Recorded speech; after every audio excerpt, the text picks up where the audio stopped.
है, क्योंकि कवि लिखते हैं बड़े सुंदर भाव में कि लगा सको तो बाग लगाओ पर आग लगाना ना सीखो।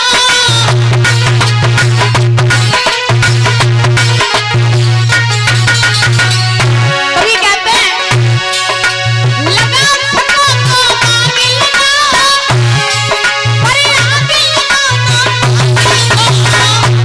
लगा सको तो बाग लगाओ पर आग लगाना न सीखो। भागवत हमें सिखाती है। और मिटा सको तो अभिमान मिटा सम्मान मिटाना न सीखो।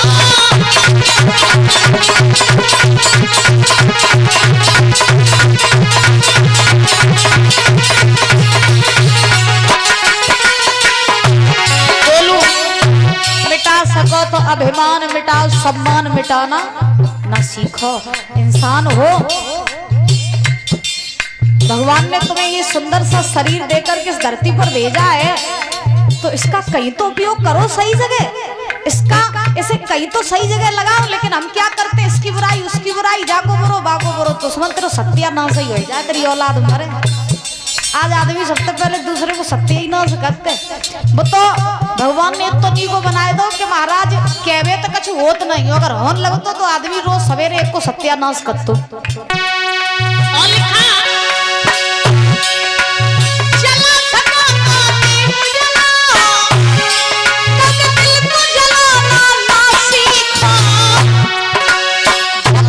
तो दीप जलाओ क्योंकि दिल को जलाना ना सीखो।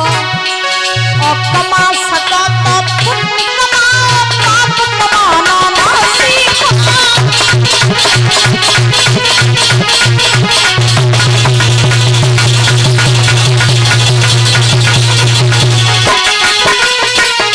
और सुनाओ अच्छे कामों के करने से घर में प्रकाश हो जाता है, और बुरे कामों के करने से घर का विनाश हो जाता है।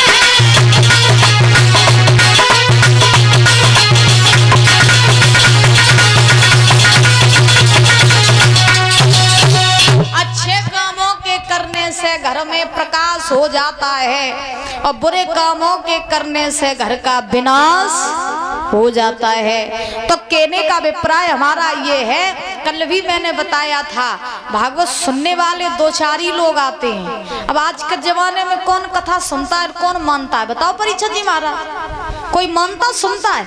आज आदमी सुनते सबकी है मगर करते अपने मन की है। और अगर कथा भागवत तो महाराज हजारों होती है एक दिन में, और हर आदमी कथा भागवत सुन के और मानन लगे तो कलयुग ही ना सतयुग बन जाए। और आपको हम सत्य बताएं तो देखो व्यवस्था चली गई, वे जमाने चले गए जब लोग कथा सुनते भी थे और कथा मानते भी थे। ठीक है, और अब व्यवस्थाएं ऐसी हैं कि महाराज ना कथा करैया रहे ना कथा सुनैया रहे, ना करैया रहे और ना सुनैया रहे। अब आज के जमाने में ना महाराज वो वक्ता है ना ही वो श्रोता है, ना ही कोई आज के जमाने में कथावाचक है, ना ही महाराज अच्छे श्रोता सुनने वाले हैं, है ना। तो ये व्यवस्थाएं बदल गई हैं, आज के जमाने में बहुत कुछ बदल गया है महाराज। तो कहने का भाव ये है कि भागवत हमें यही सिखाती है कि मनुष्य बनकर के इस धरती पर आए हो, भगवान ने सुंदर सा शरीर दिया है तो इससे कुछ कर लो, ऐसी कमाई कर लो जो साथ में ले जा सको। कर ले कमाई ऐसी जो साथ जा सके। ऐसी कमाई का क्या फायदा जो यहीं पड़ी रह जाए, है? इसका बुरा करो उसका बुरा करो। देखो आप जैसा दूसरों के साथ व्यवहार करोगे, आप जिसको जो दोगे आपको वापसी में वही मिलेगा। टाइम बेशक लग सकता है लेकिन लौट करके कर्म आते जरूर हैं आपके पास। तो क्यों अपने कर्म को बिगाड़ना, क्यों अपने धर्म को बिगाड़ना। और वास्तव में इंसान तो वही है जो अपने दुश्मन का भी बुरा न चाहे। तो कहावत नहीं कहते हैं कि तुम लाठी मारोगे तो उसमें आवाज आएगी, लेकिन भगवान जब लाठी मारता तो उसमें आवाज नहीं होती। तो भगवान के इशारे छोड़ दिया करो, नाथ जहाँ से हम आए वहीं से तेरा मेरा दुश्मन भी आया है। तो प्रभु हम जिसके साथ जो करें वो फल मुझे देना, और दुश्मन हमारे साथ जैसा व्यवहार करे उसे उसका फल देना। कल मैंने बताया था दुख सुख इंसान अपने कर्मों के द्वारा बनाता है। जो बोएगा वही पाएगा और तेरा किया आगे आएगा। और सुख दुख है क्या फल कर्मों का, जैसी करनी वैसी भरनी। तो महाराज भागवत, हम भागवत में होते हैं 4 अक्षर। परीक्षित जी महाराज, पहला अक्षर होता है भा। कहाँ से? अच्छा, तो महाराज पहला अक्षर होता है भा। भा माने होती है परीक्षित जी महाराज भक्ति। भागवत हमें ये सिखाती है कि मनुष्य के जीवन में जब तक भक्ति नहीं होगी तब तक महाराज मनुष्य की मुक्ति नहीं होगी। मुक्ति पाने के लिए भक्ति का होना अति आवश्यक है। और भक्ति भी कैसी, भक्ति दिखावे की नहीं होनी चाहिए। आज के जमाने में भक्ति कम है और दिखावा ज्यादा है। आजकल लोग महाराज हाथ में ले लेते हैं माला, लंबो लगाए ले टीका, लाल पीरे कपड़ा रंग ले, बढ़िया बाबा जी दिखावटी भक्ति, और बढ़िया लाल पीरे कपड़ा रंग ले और हाथ में ले ली माला, मुख से है राम राम राम राम, और मन में कहा है कि हमारी एक आंख फूटी तो पड़ोसी की दोनों फूट जाए। तो ऐसी भक्ति महाराज का काम की नहीं होते। ऐसी भक्ति से कोई फल प्राप्त नहीं होता है। असल में जो भक्त होगा वो कभी दिखावा करेगा ही नहीं। असली जो भक्त होगा वो महाराज कभी अपनी भक्ति का दिखावा नहीं करेगा कि हम कितनी देर भक्ति करते हैं, हम 4 घंटे भक्ति करते हैं, हम 10 घंटे भक्ति करते हैं।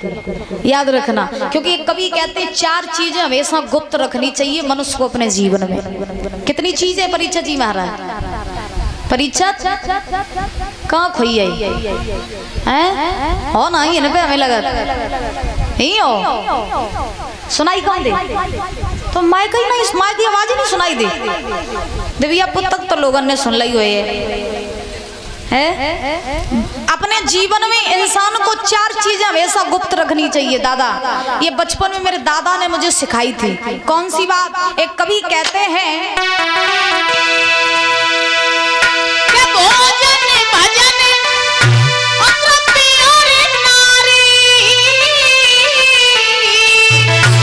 और ये चारों परदायित कारी। राम सिया राम जय जय राम, राम सिया राम जय जय राम।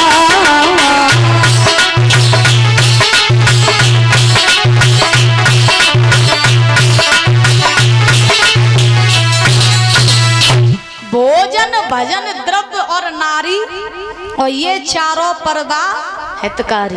पहला भोजन, भोजन आप जब भी करो तो पर्दे में बैठ करके ही करना चाहिए। चाहे आप रोज पनीर खाओ, चाहे रोज नमक रोटी खाओ, लेकिन खाओ का पर्दे में बैठ करके। लेकिन अब आजकल भोजन को ट्रेंड चलो है महाराज। आजकल लोग जैसे कहूँ होटल में खान पियन जावे परीक्षित जी महाराज, तो वे खई बाद में पहले फोटो खींच के स्टेटस लगाए दिए कि हाँ आज हमने पनीर खाओ। जो आदमी चाच जा देखे कि बड़ो पैसा वालो है, खूब बढ़िया रोज रोज खात होटल में। हाँ, तो इसका भी एक ट्रेंड है। लोगों से भोजन भी महाराज पर्दे में बैठ करके नहीं हो पाता है, बाहरी महाराज करते हैं। ठीक है ना? तो पहला भोजन, भोजन जब भी करो तो गुप्त तरीके से करना चाहिए। उसके बाद भजन, भजन आप 10 घंटा करो, 10 मिनट करो, 10 सेकंड करो, कितना भी भजन करो, लेकिन पर्दे में बैठ करके करना चाहिए। 4 लोग जान पाए कि तुम कितनी भक्ति कितना भजन करते हो। भजन कोई दिखावे वाली चीज होती नहीं है। हाँ, तो महाराज पहला भोजन, दूसरा भजन, तीसरा द्रव्य। द्रव्य माने सोना चांदी, आपकी कमाई हुई दौलत। आप कितना क्या करते हो, आप कितना कमाते हो, ये कभी किसी दूसरे को मत बताओ। आपका बैंक बैलेंस कितना है, ये कभी दूसरे को मत बताओ, क्योंकि महाराज दूसरों की नजर आज की दुनिया में बड़ी खराब हो गई है। बैंक अकाउंट भी खाली हो जाते हैं। ठीक है ना? तो अपना बैंक बैलेंस किसी को बताना नहीं चाहिए, इसको गुप्त रखना चाहिए। और चौथी चीज होती है नारी। नारी को जितना गुप्त रहेगी, नारी जितना पर्दे में रहेगी, उतना ही महाराज वो सुरक्षित रहेगी। अब आज के जमाने में कौन पर्दा करता है? कोई करता? वो जमाना चले गए पर्दा वाले महाराज कि नारियां पहले ससुर के सामने नहीं जाती थी, लड़कियां घर से बाहर नहीं निकलती थी। लेकिन खैर अब मॉडल जमाना हो गया है, तो अब जितना एक पुरुष को अधिकार है उतना ही अधिकार एक स्त्री को भी है। लेकिन एक बात बताएं, चाहे वो स्त्री हो चाहे वो पुरुष हो, अर्थात इसका मतलब ये नहीं है कि आदमी है तो सोचे अरे हम तो आदमी है तो हम तो कुछ भी करेंगे। बड़े ध्यान से सुनना, बड़ी गहराई से। आदमी सोचता है कि हम तो आदमी, हम तो कुछ भी करेंगे, चाहे स्त्री हो चाहे पुरुष हो। महाराज इंसान अच्छा लगता है तो अपनी मर्यादा में, अपनी मर्यादा में इंसान अच्छा लगता है, चाहे वो स्त्री हो चाहे वो पुरुष हो। अगर औरत बाहर कमाने भी जाती है, अगर महाराज बहुत सी नारियां होती हैं, हमने देखा स्त्रियां भी फौज में भर्ती होती हैं, स्त्रियां भी पुलिस में भर्ती होती, घर भी चलाती, बच्चों को चलाती, सब कुछ करती हैं। तो लेकिन वो कब अच्छी लगती है? बाहर खूब जाओ, जॉब करने जाओ, आप खुद का कुछ करो, लेकिन अच्छी आप तभी लगोगी जब आप मर्यादा में रहोगे। और पुरुष अगर कोई जॉब करता है, बाहर जाता है, तो वो भी तभी सुंदर लगता है जब वो मर्यादा में होता है। हम देखते हैं आदमी बाहर जाता है, लड़के बाहर जाते हैं, तो महाराज इधर स्त्री मिल गई तो उधर ही टकटकी लगा करके देखने लगे, हैं उसे ही देख करके मजा लेने लगे। आदमियों की ये फितरत हो गई है कुछ लोगों की। कहीं लड़की जा रही है तो महाराज उसे ही छेड़ दिया, तो ये सब शोभा नहीं देता है। ये तो फिर लक्षण कैसे हो गए? ये लक्षण हो गए राक्षसों वाले, ठीक है ना? तो ये चीजें हमेशा गुप्त रखनी चाहिए। भोजन भजन द्रव्य और नारी, ये चारों पर्दा हितकारी। तो भक्ति करो तो दिखावे की भक्ति होनी नहीं चाहिए, ऐसी भक्ति नहीं। भगवान तुम्हें महाराज मंदिर में अगरबत्ती लगाने से ही नहीं मिलते हैं। अच्छा, आप ये जानते हो कि भगवान भाव के भूखे हैं? जानते हो आप भाव के भूखे? भाव कहाँ से आएगा? भाव कैसा होना चाहिए? भाव कैसा होना चाहिए? जब तक आपका मन निर्मल नहीं है, जब तक आपकी आत्मा शुद्ध नहीं है, जब तक आपके दिल और दिमाग में महाराज आंतरिक स्थिति में जब तक भगवान विराजमान नहीं होंगे, तब तक बाहरी कितनी पूजा करना भगवान मिलने वाले नहीं है। और जो वास्तव में भक्त होता है वो अपनी मस्ती में हो जाता है, और फिर मस्ती में राग लगे, फिर उसे किसी चीज का कोई फर्क नहीं रहता है। ठीक, हमने बहुत से देखे हैं, लोग बाबा बन जाते हैं, लोग बाबा बन जाते हैं। अब महाराज बने बाबा है, ऊपर से लाल पीले कपड़ा रंगे, खुम्बाला वाला डारे, लेकिन बने बाबा द्वारे पहुंचिए तो लाओ पैसा दे, लाओ पैसा दे। हाँ, तो ये भक्ति महाराज होती नहीं है। तो भागवत हमें सिखाती है, भागवत का पहला अक्षर भा, भा माने होती भक्ति, दूसरा अक्षर है गा, गा माने होता है ज्ञान। ज्ञान कैसा? जब हम भक्ति करेंगे तब हमारे भीतर ज्ञान आएगा। ज्ञान कैसा? ज्ञान ऐसा कि जिस संसार में हम पड़े हैं ये संसार हमारा नहीं है। क्योंकि ये कवि कहते हैं कि देख लिया दुनिया का सारा नजारा, नाम किसी के न कोई हमारा, नाम किसी के न कोई हमारा।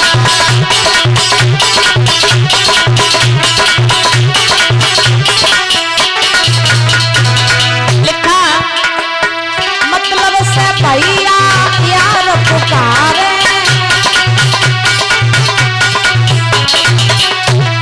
मतलब से बेटा बाप को पुकारे।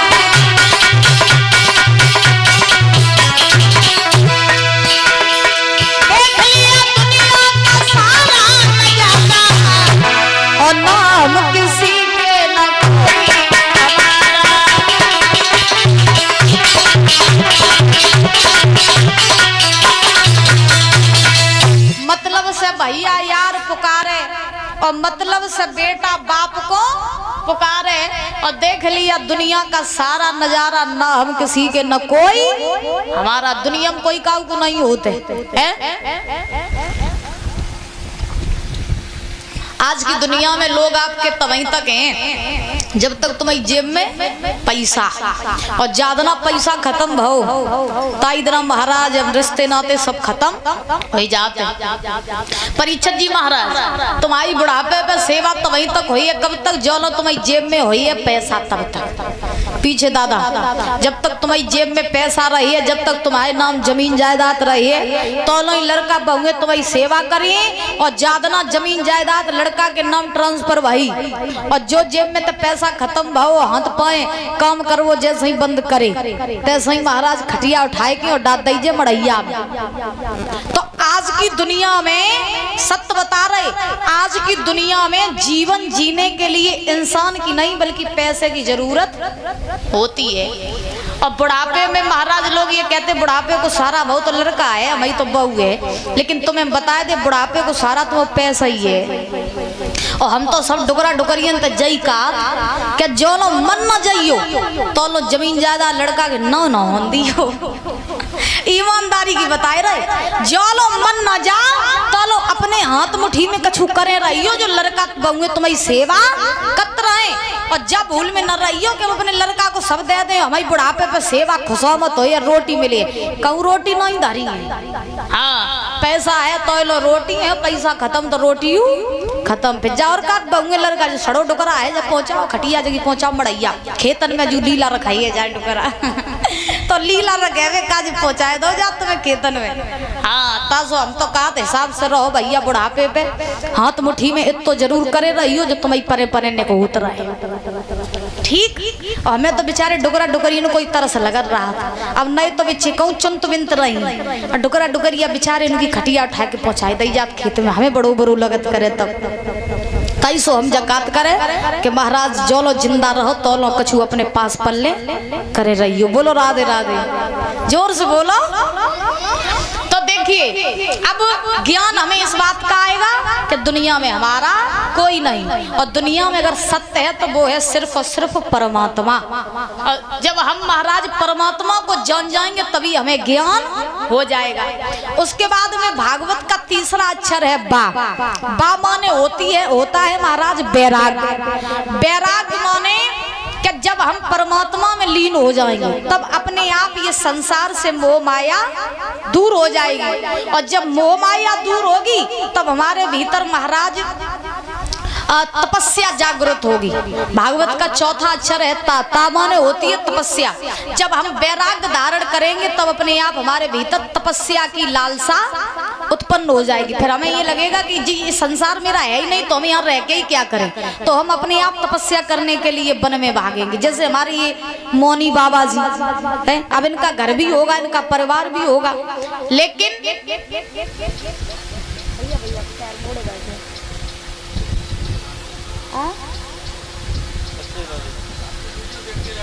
अच्छा कहाँ से हो आप? उदयपुर। ये कहाँ है? अच्छा भागवत सुनने आए जी, बहुत बहुत धन्यवाद। ये भैया क्या नाम है आपका? क्या नाम है आपका? राजेश।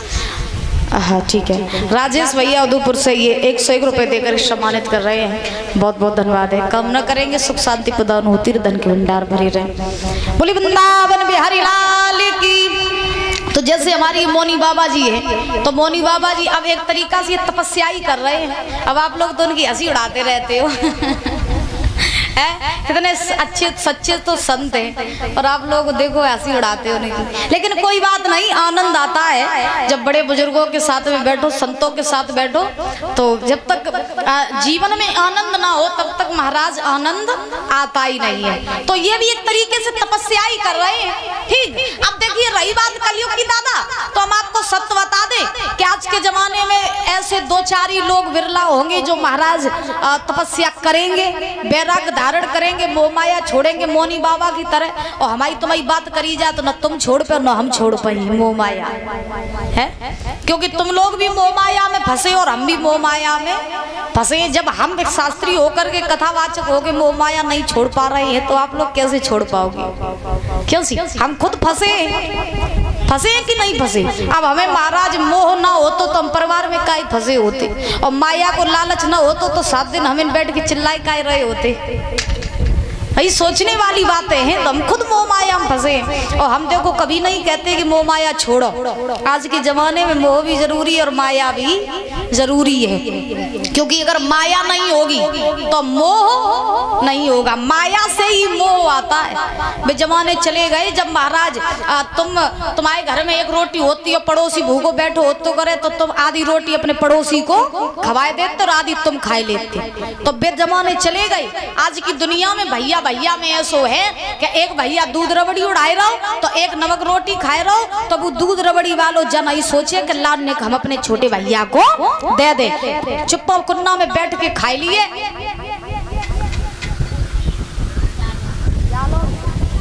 और ये हदरो कुलदीप जालौन से, ये कुलदीप भैया जालौन से 501 रुपए देकर के सम्मानित कर रहे हैं। जोरदार तालियां बजाएंगे। बहुत बहुत धन्यवाद है। कामना करेंगे माता रानी की दया दृष्टि बनी रहे और ऐसे ही समाज में पद प्रतिष्ठा बनी रहे, किसी भी चीज की कोई कमी ना हो, यही कामना आकांक्षा है। बोली वृंदावन बिहारी लाल की। तो भागवत जी हमें सिखाती हैं कि भक्ति करो, ठीक है ना। मोह माया छोड़ो न छोड़ो, लेकिन भक्ति अवश्य करो। और भक्ति दिखावे की न करो, काम करते जाओ और राम का भजन करते जाओ। क्योंकि इस संसार में हम जितना ही बढ़ाते चलेंगे, जितना कमाएंगे, बढ़िया गाड़ियों में घूमेंगे, बढ़िया मकानों में रहेंगे, फिर भी हमारी इच्छाओं की कभी पूर्ति नहीं होगी। आदमी ना ही पैसे से सुखी होता है, ना ही VIP गाड़ियों में घूमने से सुखी होता है, ना ही बड़े मकानों में रहने से सुखी होता है। आदमी को सुख नहीं आते हैं। सुख कब आते हैं? सुख आते हैं तभी जब हम भगवान में लीन हो जाते हैं। कोई तन दुखी, कोई मन दुखी, कोई धनविन रहे तो उदास, और थोड़े थोड़े सब दुखी सुखी राम के दास। दुनिया में सब दुखी हैं और सुखी अगर कोई है तो वे हैं भगवान के भक्त। क्योंकि कभी कहते हैं